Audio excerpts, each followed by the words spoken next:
So the whole point of doing this double knit cast on is so that you have a shoulder, well, it's not quite a seam, but we'll call it a seam, that's like a little spine.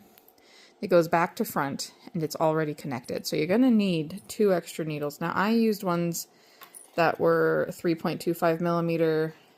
I cast on a 3.5. The next set I just have some size 2 needles that I'm going to use. Using a slightly smaller needle gauge will make it a lot easier to pull them off of here. So basically you're going to have these 2 needles next to each other, and we're going to pick up all the knits on one side, on one needle, and all the purls on the other. So it's going to go, you know, knit, purl, knit, purl, knit, purl, but you're not actually making a stitch, you're just pulling them off. So let's see how that's done.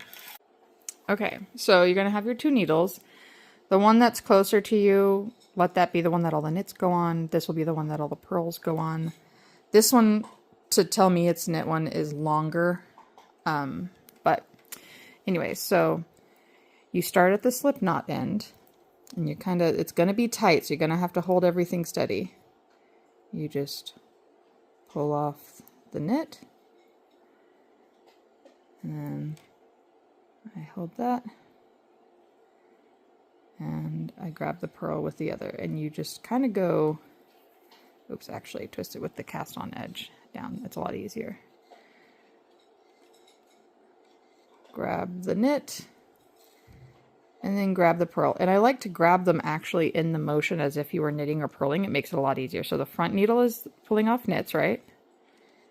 So I pull off a knit, and then I pull off a purl, and you just keep doing that. Let's just continue doing this. So we're getting a knit, getting a purl, getting a knit, getting a purl, take that off, getting a knit, getting the purl, back and forth. Be careful because they do like to slip off, but like I said, if you use a smaller size needle for the 2 that you're pulling these off with, it's going to be a lot easier. This is also naturally kind of a tight cast on style. Cool. And now I've got 10 on each, and then I like to throw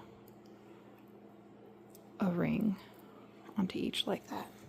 So then it's easy to keep count. So this is every 10 stitches. So there you go. Good luck.